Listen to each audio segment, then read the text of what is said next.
Moi, il y a quelque chose qui m'interpelle quand même. La Fédération hospitalière française a estimé à 60 millions d'euros par mois, et dans notre pays, le coût du contrôle à la porte des hôpitaux, c'est-à-dire d'engager des agents juste pour contrôler.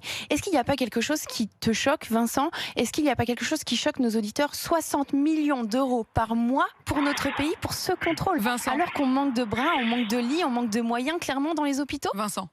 Alors, au manque de moyens, je suis infirmier depuis 2004.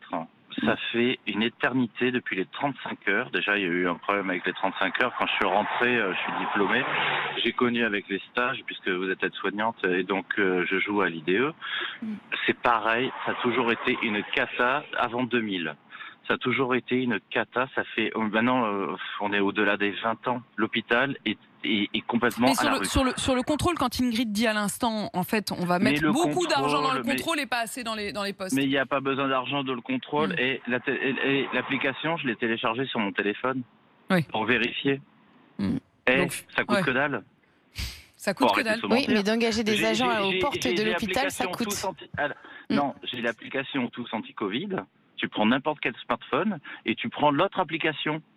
Oui, mais les agents aux portes. L'application pour vérifier. Donc, et je suis d'accord avec elle, c'est de l'argent inutile parce que c'est gratuit. Je l'ai sur mon téléphone, j'ai rien payé. Donc autant le faire sans payer. Je voudrais aussi que Bertrand Soubelet, justement sur cette question du maintien de l'ordre, au fond, que vous connaissez bien, c'est-à-dire la question de la vérification, du contrôle. Est-ce qu'il faut contrôler? Est-ce que c'est aussi le rôle des gendarmes, des policiers? Alors, je ne sais pas s'il faut contrôler. Moi, je disais tout à l'heure qu'il faut faire confiance aux Français. Clairement, ça c'est la première chose. Ensuite, pour le contrôle, la question que je pose de manière pragmatique, c'est qui va faire ces contrôles? Qui? Les policiers et les gendarmes? Alors qu'ils ils en ont par-dessus la tête et qu'ils n'arrivent plus à faire face à leur mission? Franchement, c'est pas sérieux. Donc à un moment donné, quand on prend des décisions, il faut commencer à évaluer les conséquences des décisions. Et c'est ce que ne fait pas ce gouvernement.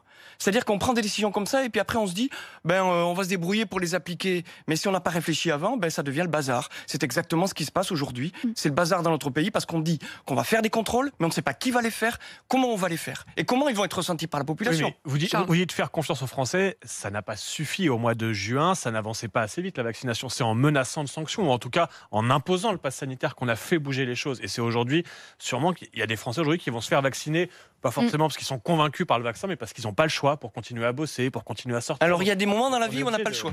Oui, voilà. Il faut assumer. Moi, j'ai entendu Gabriel Attal qui s'exprimait sur la question des gens qui n'étaient pas vaccinés et qui finissaient à l'hôpital.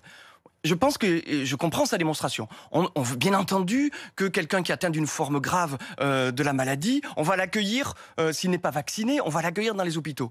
Il n'a pas fini sa phrase. Il aurait dû la finir. Mais cette personne-là, qui est dans les hôpitaux parce qu'elle n'a pas été vaccinée, il faut qu'elle assume ses responsabilités. C'est-à-dire qu'à un moment donné, on lui dise « Tu as coûté cher à la collectivité par tes choix personnels et tu dois les assumer. » Donc, on doit mettre à la charge de ces personnes-là une partie au moins de ce qu'ils coûtent à la société. Parce que sinon, c'est pas possible. Nous sommes dans un système dans lequel, au nom des libertés individuelles, on fait peser une conséquence sur la collectivité. C'est impossible, on ne peut pas continuer. Ça veut dire que le non-vacciné qui finit en réanimation, on lui facture des frais. On lui fait payer une partie de son hospitalisation. Absolument. Moi, je suis pour ça parce que chacun doit assumer ses choix. Et vous, Ingrid ?